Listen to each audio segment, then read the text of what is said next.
진리 안에서 신앙생활을 하라고 말씀하셨습니다 라는 제목으로 주일 3부 예배의 하나님 말씀을 여러분 가운데에 전해드리도록 하겠습니다.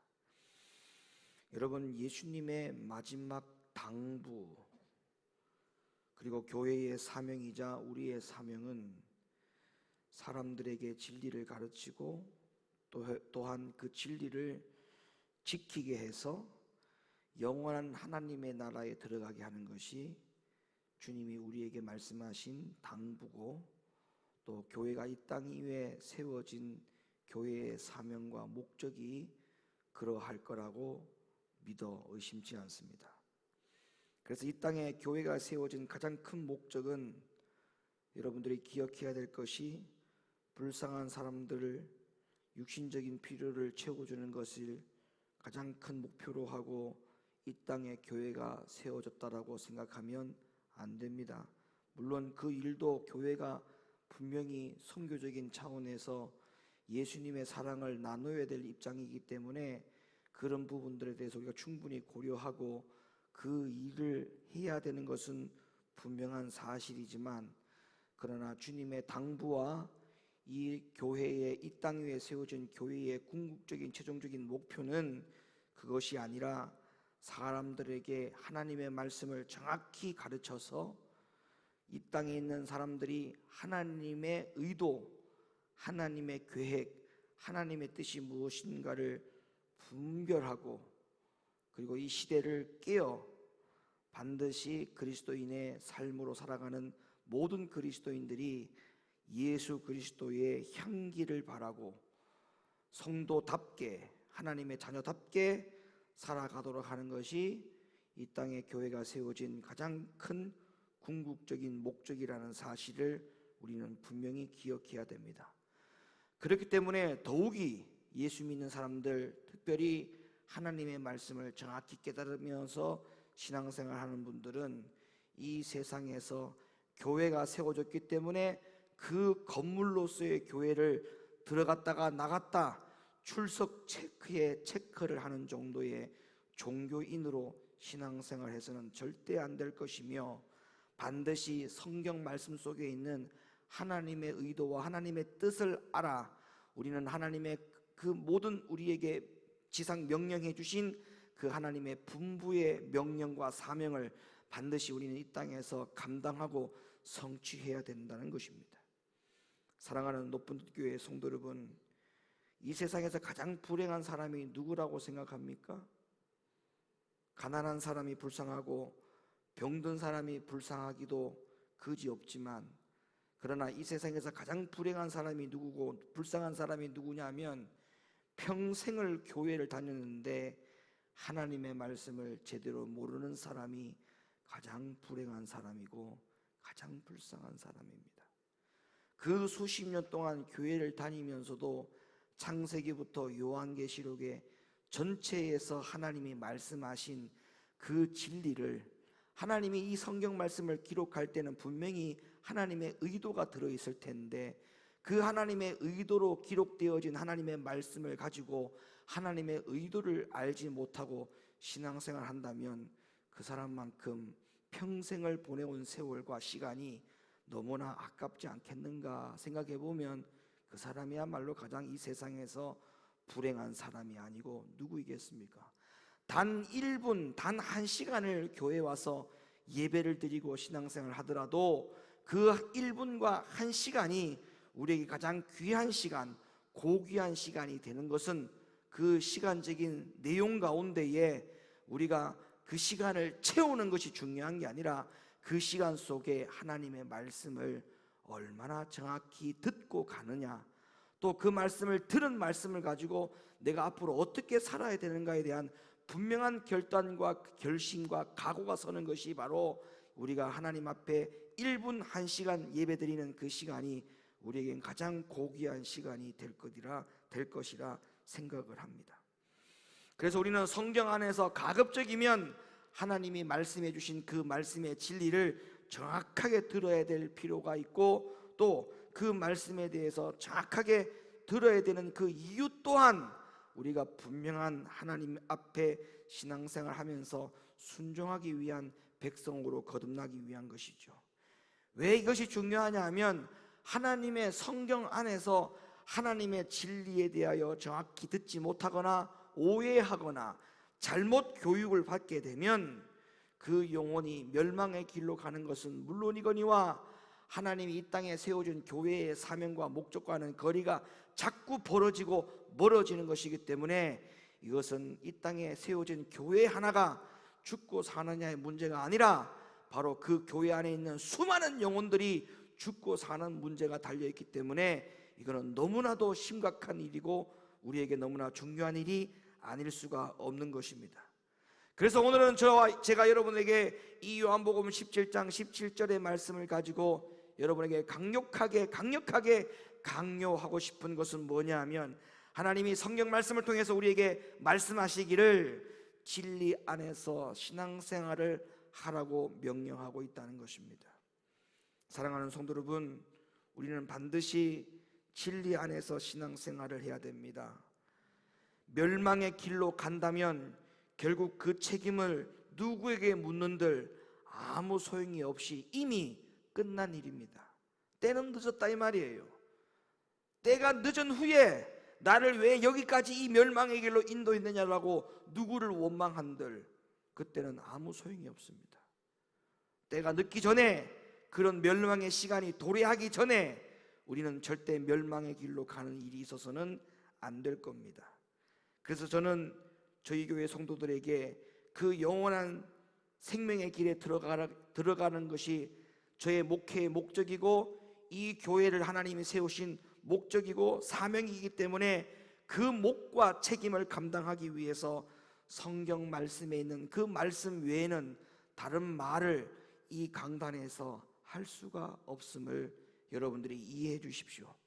여러분들이 만약 이 강단에서 하나님이 말씀하신 말씀 외에 다른 이야기를 하게 되면 그것은 저만의 손해가 아니라 여러분의 영혼이 영원한 멸망의 길로 들어서는 것이기 때문에 그것은 모든 책임이 그 마지막에는 저와 여러분 모두에게 있는 것이기 때문에 저는 이 강단에서 혹여나 하나님의 말씀이 아닌 사람의 말을 할까봐 항상 두려운 마음으로 이 단에 서서 하나님의 말씀을 전하고 있습니다. 그래서 오늘 이 시간은 여러분에게 그 강한 마음을 다시 한번 복돋아서 우리 높은 교회 성도들만이라도 진리 가운데 신앙생활 하는 것을 원하고 있기에 오늘도 이 말씀을 여러분에게 드리려고 하는 것입니다. 사랑하는 성도 여러분, 우리는 진리를 분별하는 사람들이 되어야 됩니다. 따라합시다. 진리를 분별하는 신앙인이 되자. 아멘. 하나님의 말씀을 듣더라도 그 하나님의 말씀을 들을 때마다 야, 이게 정말 하나님의 말씀이 맞구나 라고 하는 확신이 있어야지 그 하나님의 말씀을 읽어놓고 말씀을 듣는 가운데서도 저게 하나님의 말인지 사람의 말인지, 그게 하나님이 주시는 교훈인지 사람이 주는 교훈인지 구별하지 못한다면 이게 얼마나 낭패일까요? 그래서 저는 여러분들에게 진리를 분별하는 5가지 성경의 기준을 여러분 가운데 오늘 이 저녁에 말씀을 드리려고 하니까 잘 들어보시기를 바랍니다. 여러분, 진리가 무엇입니까? 진리? 기독교 안에는 수많은 교단과 교파들이 있습니다. 기독교 안에는 수많은 교단들이 있습니다. 특정 교단에서 만들어 놓고 가르치고 있는 각 교단의 헌법이 있습니다. 그리고 교리가 있습니다. 그러나 여러분 분명히 명심하십시오. 교단에서 만들어 놓고 가르치고 있는 각 교단의 헌법과 교리는 그것이 옳다 옳지 않다라고 하는 그 이야기는 제가 여기에서 말씀드릴 수가 없어요. 왜? 어떠한 이야기를 하게 되면 특정 교단을 제가 잘못했다라고 지적할 수 있는 누를 범할 수가 있기 때문에 그런 말은 이 자리에서 할 수 없습니다만, 그러나 결코 분명한 이야기 딱 한 가지만 말씀을 드리자면 그 각 교단에서 만들어 놓은 헌법과 교리가 절대 성경 위에 있을 수 없다는 사실이죠. 맞습니까? 절대 그 모든 것들은 성경 위에 있을 수 없습니다. 그리고 성경보다 앞에 있을 수가 없습니다. 그리고 성경의 권위보다도 그것이 절대 높아설 수 없습니다. 자, 그러면 우리가 성경에서는 진리를 분별할 수 있는 그 기준에 대하여 5가지를 알려주고 있는데요, 오늘 이 말씀을 잘 듣고 이게 사람이 말하고 있는 교리와 헌법인지 아니면 하나님이 말씀하고 있는 진리인지 우리는 분명하게 구별하고 신앙생활을 할 줄 아는 그런 능력의 성도들이 되어야 될 것으로 믿습니다. 그러면 그 첫 번째 기준을 제가 먼저 말씀드릴게요. 이사야 8장 20절 말씀을 읽어주십시오. 마땅히 율법과 증거의 말씀을 좇을지니 그들의 말하는 바가 이 말씀에 맞지 아니하면 그들이 정령의 아침빛을 보지 못하고. 자, 이 말씀에 다른 어떤 설명이 더 필요할까요? 필요하지 않습니다. 아무리 그럴듯한 말을 할지라도 하나님의 말씀과 맞지 아니하면, 하나님의 말씀과 다르면 그 사람 안에서 빛, 곧 진리가 없는 말을 전하는 것뿐이라고 성경은 밝히고 있다는 사실을 우리는 이사야 8장 20절의 말씀을 통해서 분명히 확인할 수가 있습니다. 모든 말이 말씀이 아니다라고 하는 것이죠. 분명히 뭐라고 말합니까? 그들의 말하는 바가, 이렇게 말합니다. 성경을 다시 열어주세요. 그들의 말하는 바가, 말씀을 전하는 자들의 말하는 바가 말씀에 맞지 아니하면, 하나님의 말씀에 맞지 아니하면 그들이 정령이 아침 빛을 보지 못하고, 그것은 진리가 아니라고 하는 것입니다. 하나님의 말씀에 맞지 아니하면 아무리 그것이 사람의 말을 통하여 하나님의 말씀이라고 포장을 한다 하더라도 그건 하나님의 말씀이 아닙니다. 어느 날요, 제가 예배를 마치고 엘리베이터 앞에 있는데 이동규 성도님이, 목사님, 제가 이렇게 유튜브나 아니면 다른 분들의 목사님들의 말씀을 이렇게 한 번씩 본인이 이렇게 볼 때가 있고 들을 때가 있는데, 이렇게 제가 다른 목사님들이나 다른 교회 말씀들을 이렇게 들어보면 꼭 인문학 강의 듣는 것 같아요. 인문학 강의. 근데 우리 목사님 말씀을 들어보면 그런 느낌은 안 받는데, 근데 본인이 고민을 해봤대. 왜 이렇게 똑같은 성경을 가지고 말씀이 다를까? 근데 우리 이동규 성도님이 하는 말이, 목사님이 추구하는 것과 그분들이 추구하는 것이 다르기 때문에 그렇다라고 하는 걸 본인이 알게 됐대요. 저는 그 말을 딱 듣는 순간, 야, 어떻게 저렇게 정답을 잘 알고 있지? 그래요. 제가 추구하는 것과 제가 목적을 갖고 있는 것은 하나님의 말씀을, 아까도 제가 말씀드렸잖아요, 단 1분을 전하더라도 하나님의 말을 그대로 전해드리고 싶은 것 뿐이에요. 그리고 그 말을 전할 때에 혹여나 내 생각이 여기에 들어가서 사람의 말을 전하게 되는 것은 아닐까? 내 욕심이 들어가서 하나님의 말씀이라고 하는 것을 빗대어서 내 욕심을 가지고 말씀이라고 말하면서 설교하지는 않을까? 그런 생각들이 항상 마음속에 조심조심하면서 하나님의 말씀을 전하거든요. 어쨌든 간에 궁극적인 목적이 뭐냐 하면, 우리 교회 성도들이, 제 설교를 듣는 모든 성도들이 단 1분이라도 그 말씀을 듣는 시간이 주어졌을 때에 그들의 영혼이 사는 것, 성령의 조명을 받는 것, 예수님의 진리에 따르게 하는 것, 그것 말고는 저에게는 아무런 욕심이 없어요. 그래서 하나님의 말씀을 가지고, 성경을 가지고 하나님의 말씀을 설교문을 만들어 갈 때 몇 번이나 쳤다가 다시 지우고, 몇 번이나 쳤다가 다시 지우고, 몇 번이나 다시 타이핑을 쳤다가 지우고, 원고 수정을 수십 번, 수백 번 원고 수정을 합니다. 사랑하는 성도 여러분, 하나님의 말씀과 맞지 아니하면 그거는 진리가 아닙니다. 그걸 여러분들이 꼭 기억하십시오. 두 번째로, 진리의 구별 기준이 뭐냐? 거짓 선지자들에 대한 판별 기준을 예수님이 직접 말씀해 주신 적이 있습니다.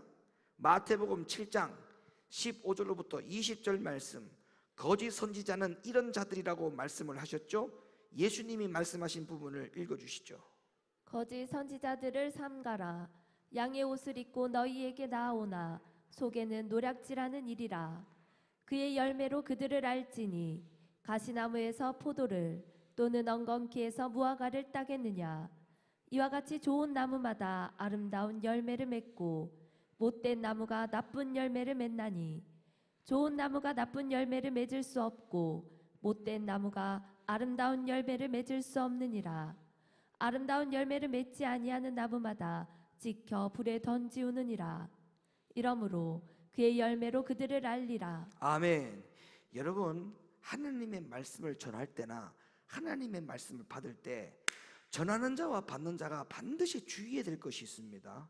그게 바로 뭐냐 하면 충동적인 감정으로 하나님의 말씀을 전하거나 그 전해진 말씀을 충동이나 감정적으로 하나님의 말씀을 받아서는 절대 안 됩니다. 무슨 말이냐면 하나님의 말씀을 전할 때 야, 저 말씀을 어떻게 저렇게 풀지? 어떻게 저렇게 해석을 하지? 정말 신묘막측한 하나님의 말씀이다. 그렇게 신비로울 따름일 정도의 말씀으로 지나면 안 된다는 거예요. 무슨 말이냐면 하나님의 말씀을 들을 때에 아니면 하나님의 말씀을 전할 때에 정말 신비로운 말씀, 누구도 이런 말씀을 전하지 못하는 그런 능력을 가지고 말씀을 전하는 것처럼 절대 교만을 떨어서도 안 되거니와 그 말씀을 듣는 성도들의 입장에서도 야, 내가 이런 말씀을 듣고 신앙생활 한다는 것에 대한 큰 자부심, 이거는 전부 다 껍데기에 불과한 거라는 거예요. 지금 여기서 뭘 말씀하고 있는지 아십니까? 거짓 선지자가 누구냐?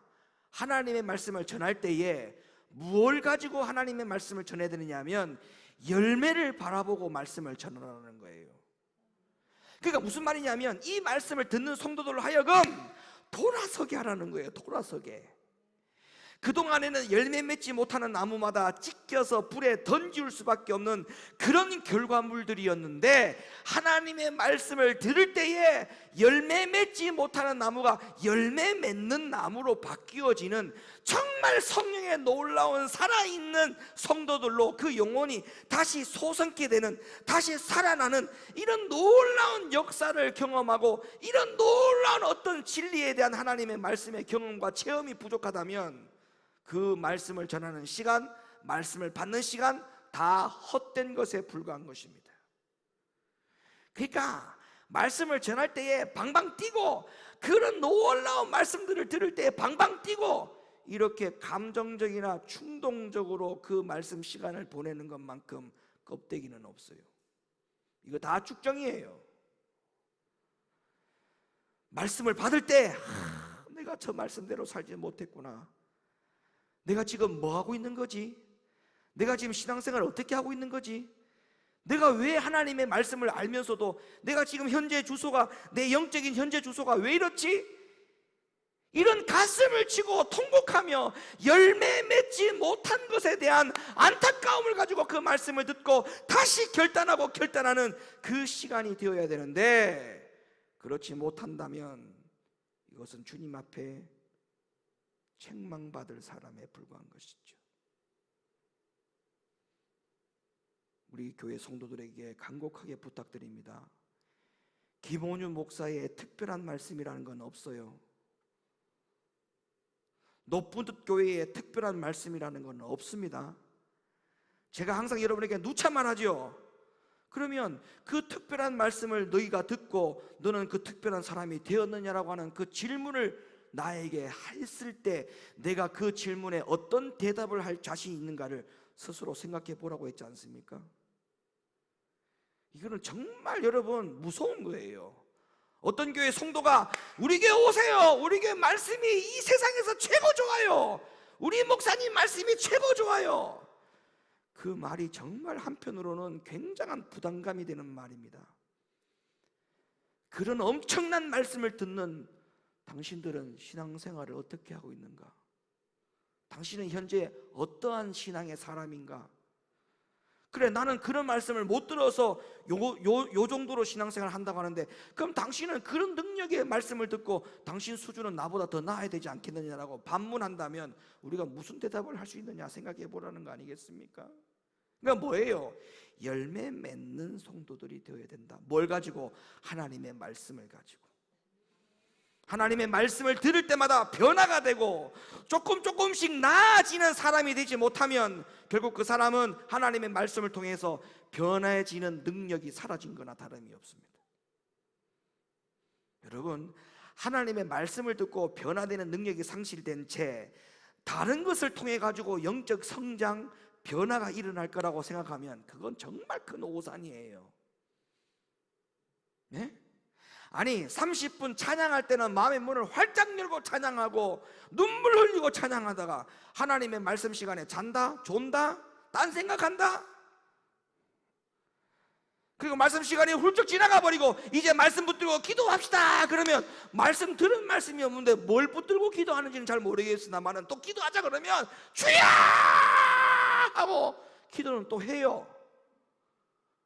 이게 아이러니할 일입니다. 정말 아이러니한 일이에요.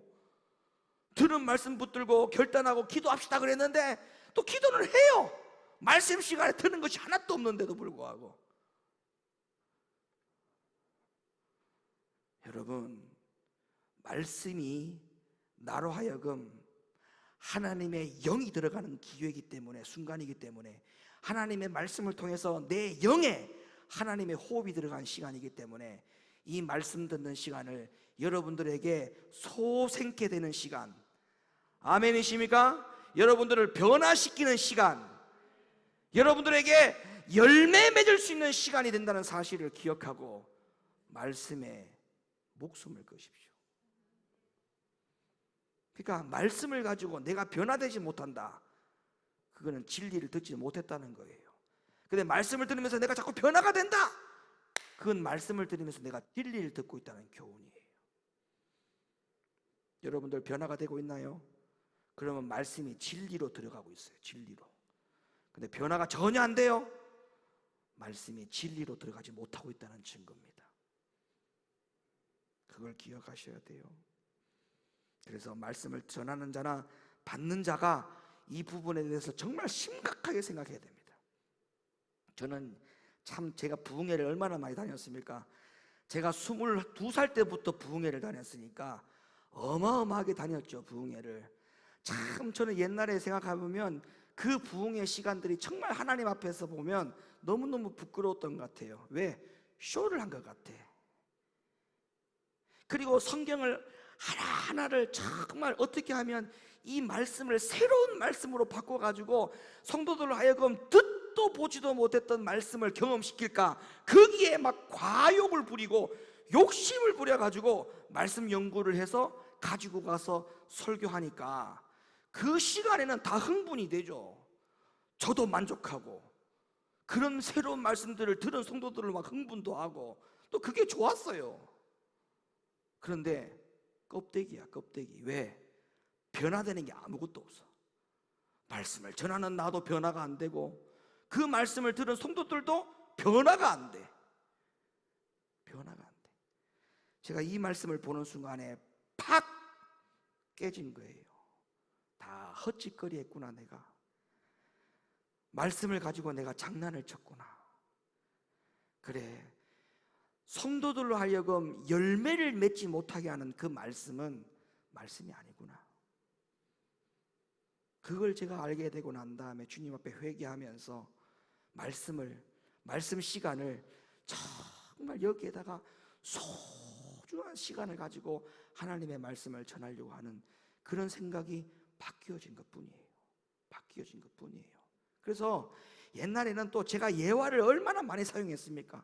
왜? 성도들을 웃게 되는 줄 알았거든. 예. 그래서 막 예화책을 얼마나 많이 사서 반지 몰라요. 예. 설교 시간에 웃기는 것이 그렇게 좋은 줄 그게 다 껍데기에 불과한 겁니다. 소용없어요. 소용없어요. 아무쪼록 열매 맺어야만 하나님의 말씀이 진리다라고 하는 사실 잘 명심하시기를 예수님의 이름으로 간곡하게 부탁을 드립니다. 자, 세 번째 가볼까요? 진리를 구별하는 세 번째 기준이 뭐냐? 예레미야 28장 9절 읽어주시겠습니까? 예레미야 28장 9절 말씀.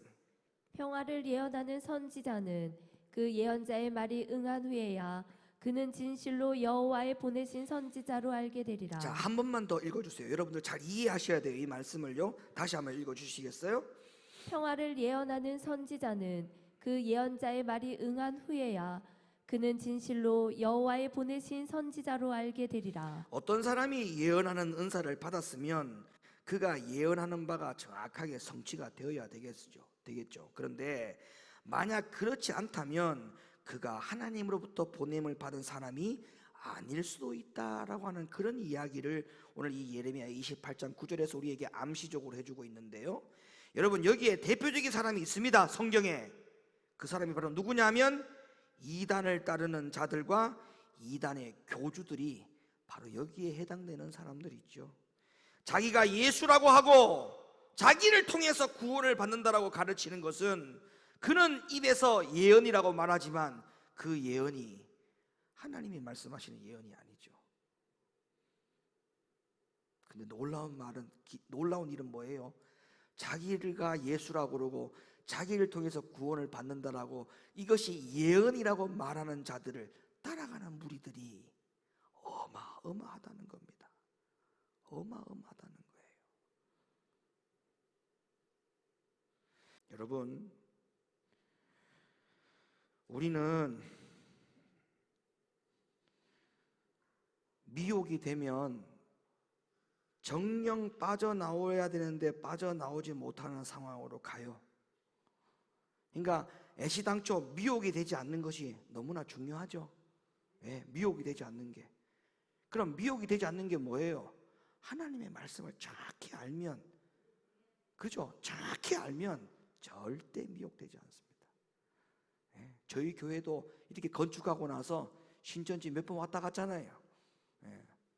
뭐 그들을 앉혀놓고 성경이, 당신들이 믿고 있는 성경과 우리가 믿고 있는 성경이 뭐가 옳다라고 하는 걸 해봤자 괜히 시간 낭비요. 왜? 그들은 아예 들으려고 하지 않습니다.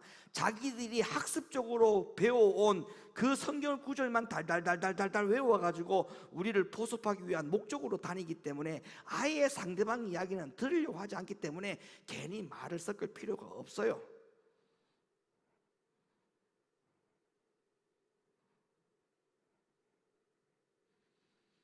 예레미야 28장 9절, 평화를 예언하는 선지자는 그 예언자의 말이 응한 후에야 그는 진실로 여호와의 보내신 선지자로 알게 되리라. 모르겠습니다만은 이만희가 죽으면 그들 가운데는 구원자가 죽는 것이기 때문에 그 다음에는 어떤 일들이 벌어질지는 잘 모르겠습니다만은 또 다른 그들의 무리들 가운데는 또다시 어떠한 교주를 만들어내서 예수가 죽고 이만희가 죽고 다시 성령으로 오신 자가 누구라고 또 가르치겠죠. 여러분, 정말 건강한 영적인 신앙생활을 해야 됩니다. 정말 건강한 성도들이 돼야 돼요. 건강한 성도들. 어느 한쪽으로 치우치지 말고 우리는 딱 두 가지 부류에 들어가야 돼요. 성경의 사람과 성령의 사람. 맞습니까? 성경의 사람과 성령의 사람. 모세가 출애굽해서 시내산에 올라가서 구약이죠. 하나님의 말씀을 받은 때가 50일째. 구약의 50일째 되는 사건에는 하나님의 말씀을 받았어요. 신약에 와서 예수님이 죽으신 이후에 50일 후에 마가의 다락방에서 성령이 임했어요. 구약의 50일에는 하나님의 말씀을 받은 날이고 신약의 50일째 되는 날은 성령을 받은 날이에요. 구약과 신약 두 줄기를 가지고 신앙생활을 해야 돼. 우리는 말씀의 사람, 성령의 사람. 이것만 정확하면 미혹받을 일 없습니다. 네 번째 기준으로 가볼까요? 요한 1서 4장 2절로부터 3절 말씀 읽어주시죠. 하나님의 영은 이것으로 알지니 곧 예수 그리스도께서 육체로 오신 것을 시인하는 영마다 하나님께 속한 것이요 예수를 시인하지 아니하는 영마다 하나님께 속한 것이 아니니 이것이 곧 저 그리스도의 영이니라. 오리라 한 말을 너희가 들었거니와 이제 벌써 세상에 있느니라. 여러분, 예수 그리스도께서 이 땅에 우리와 같은 육체로 오셔서 시련과 고통 중에서 승리를 하셨던 것처럼 우리 진실한 그리스도인들도 이 예수님의 본을 따라서 우리는 죄와 시험을 승리할 수 있다라고 하는 그 가르침이 진리를 분별하는 중요한 기준이 됩니다. 성령의 은사를 체험하는 그리스도인이라면 마땅히 죄와 유혹에 대하여 승리하는 그런 삶을 살아야 되는 것이죠. 뿐만 아니라 그러한 가르침이 빠진 교회는 전혀 진리가 있는 교회라고 자신 있게 말할 수가 없는 것입니다. 우리는 진리가 있는 교회에서 신앙생활을 하고 있습니다. 믿습니까? 증명이 뭡니까? 바로 죄의 유혹에서 이기는 성도들이 있느냐 없느냐, 죄 가운데서 이길 수 있느냐 없느냐, 그 능력을 가지고 있느냐 없느냐, 그게 바로 판가름 나는 거예요. 여러분, 죄를 아무것도 이길 수 없다 그러면 거기에는 예수님의 능력이 없는 거예요. 예수님이 죄를 이기시고 사망을 이기셨는데 그 예수님을 내가 믿고 있다 그러면, 이 교회가 예수님을 믿고 있다 그러면 우리 교회도 그 예수님을 믿고 있다면 우리 교회도 죄와 사망을 이길 수 있는, 죄의 유혹을 이길 수 있는 능력을 마땅히 가지고 있는 교회가 되어야 되죠. 근데 교회를 다니면서 죄를 더 지어요? 죄를 이길 생각이 없어요? 죄 앞에서 주저앉아요? 그거는 우리가 나를 위해서 십자가에 달려 돌아가신 그 사망의 권세를 이기신 예수님을 우리가 알지 못하는 것입니다. 알지 못하는 것입니다. 여러분, 이제 고난주간이 시작됩니다. 내일부터 예수님이 나를 위해서 십자가의 길을 가신 그날입니다. 그리고 금요일날 예수님이 돌아가셨죠? 여러분, 기억하셔야 돼요. 주님의 고난이 나와 상관이 없는 고난이 되면 안 됩니다. 그 주님의 고난이 나의 고난, 할렐루야. 주님의 고난이 나의 고난, 주님의 부활이 나의 부활, 이런 성도들이 다 될 수 있기를 예수님의 이름으로 간절히 축원합니다. 자, 마지막 다섯 번째, 진리가 무엇인지 구별할 수 있는 마지막 다섯 번째 기준에 대해서 말씀드릴게요. 자, 요한계시록 14장 11절과 12절 말씀을 읽어주시죠. 요한계시록 14장 11절과 12절 말씀. 그 고난의 연기가 세세토록 올라가리로다. 짐승과 그의 우상에게 경배하고 그 이름의 표를 받는 자는 누구든지 밤낮 쉼을 얻지 못하리라 하더라. 성도들의 인내가 여기 있나니 저희는 하나님의 계명과 예수 믿음을 지키는 자니라. 자, 이 말씀을 기록한 사도 요한 역시 이사야가 기록했던 진리의 분별법, 뭐죠? 마땅히 율법과 증거의 말씀을 쫓을지니라고 하는 이 말씀에 적극 동의하고 있다는 사실입니다. 여러분, 마지막 시대에 짐승의 표를 받지 아니하고 인내로서 고난을 통과하면서 나오는 진실한 그리스도인에게 관한 계시를 보면서 사도 요한은 그분의 신분을 뭐라고 말하고 있습니까? 하나님의 계명과 예수 믿음을 지킨 자들이라고 분명히 명시하고 있어요. 마지막 시대에 진리를 분별할 수 있는 분명한 기준이 뭐다? 하나님의 믿음과 예수의 믿음을 지키는 것. 저와 여러분들이 추구해야 될 사항들입니다.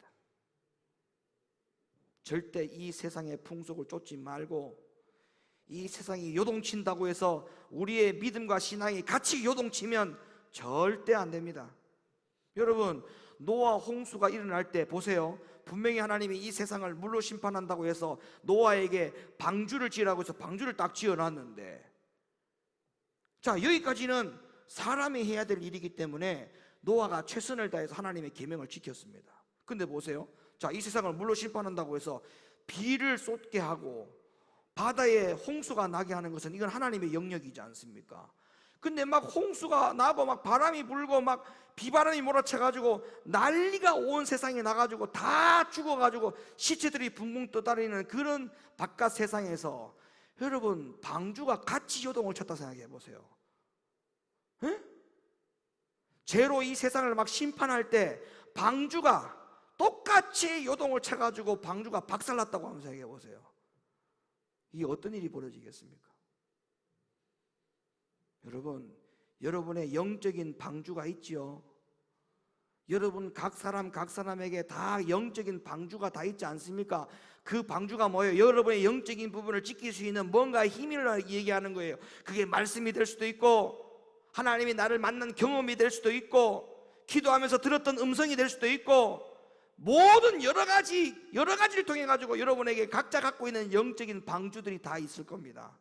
그 방주를 왜 주셨다고요? 죄를 이기라고. 이 세상이 죄로 인하여서 막 요동을 칠 때 같이 휩쓸려서 요동쳐 가지고 박살나라고 하나님이 우리에게 방주를 허락한 게 아니잖아요. 견고하고 든든히 서 있으라고, 그 안에 갇혀 있으라고, 보호를 받고 있으라고 하나님이 우리에게 그 영적인 방주들을 다 준 거 아닙니까? 예? 근데 왜 같이 요동을 칩니까? 요동치면 안 되죠. 예? 요동치면 안 돼요. 요동치면 안 돼요. 굳굳하게 견고하게 서 있어야 됩니다. 옆 사람 보면서 같이 권면해 주십시오. 우리 굳건하게 서자. 견고하게 서자. 네, 굳건하게 견고하게. 베테 집사님 견고하게 서십시오. 예, 세상이 아무리 요동치고 풍파가 휘몰아쳐도 나는 예수 믿음을 지키는 자다 라고 주님 앞에 고백하며 여러분의 믿음을 지키는 자들 되기를 예수님의 이름으로 간절히 축원합니다. 근데 여러분, 우리가 이제 마지막으로 말씀을 드릴게요. 왜 진리 안에서 신앙생활하는 것이 이렇게 중요하냐? 그 이유는 성경에서 우리에게 말씀하기를 진리로 구원을 얻는다, 이렇게 결론을 내리고 있어요. 뭐로 구원을 얻는다고요? 진리로 구원을 얻는다. 자, 성경을 볼까요? 시편 43편 3절 말씀. 주의 빛과 주의 진리를 보내어 나를 인도하사 주의 성상과 장막에 이르게 하소서. 시편 86편 11절 말씀. 여호와여, 주의 도로 내게 가르치소서. 내가 주의 진리에 행하오리니 일심으로 주의 이름을 경외하게 하소서. 요한복음 8장 32절. 진리를 알지니 진리가 너희를 자유케 하리라. 데살로니가후서 2장 10절. 불의의 모든 속임으로 멸망하는 자들에게 임하리니 이는 저희가 진리의 사랑을 받지 아니하여 구원함을 얻지 못함이니라. 데살로니가후서 2장 13절 말씀. 주의 사랑하시는 형제들아, 우리가 항상 너희를 위하여 마땅히 하나님께 감사할 것은 하나님이 처음부터 너희를 택하사 성령의 거룩하게 하심과 진리를 믿음으로 구원을 얻게 하심이니. 마지막 말씀입니다. 디모데전서 2장 4절 말씀. 하나님은 모든 사람이 구원을 받으며 진리를 아는 데 이르기를 원하시느니라. 자, 진리로 구원을 받는다라고 이 명시가 제가 여러분에게 말씀한 게 아니고 하나님이 말씀해 놓은 거예요. 진리가 구원을 받는다. 그러면 다른 거 없어요. 이 앞에 서 있는 목사는 여러분에게 부지런히 하나님의 말씀 가운데 진리를 전하는 것 뿐이에요. 그리고 여러분들은 부지런히 이 강단에서 나오는 하나님의 말씀 가운데의 진리들을 새기고 그 진리를 따르고 순종하는 사람들이 되어야 됩니다. 교회를 다닌다고 구원받는 게 아니에요. 교회 안에는 성경에서 예수님이 뭐라고 비유합니까? 타작마당과 같다고 했어요. 여기에서 키를 들고 타작마당에서 타작을 할 때 알고기는 곳간에 들리고 쭉정이는 불에 던진다고 태운다라고 하는 이 타작마당의 비유가 교회를 보고 하는 말 아닙니까? 그런데 왜 교회만 오면 구원받는다고 말합니까? 성경에 없는 말이에요. 성경에 위배되는 이야기예요. 여기에서 알곡이 돼야 돼요. 기지를 할 때 여러분들은 알곡이 되어야 돼요. 그 알곡의 진가는 뭘로 발휘된다고요? 진리를 붙들었느냐 안 붙들었느냐. 진리를 붙들면 어떠한 일이 있어도 견고하게 버텨요.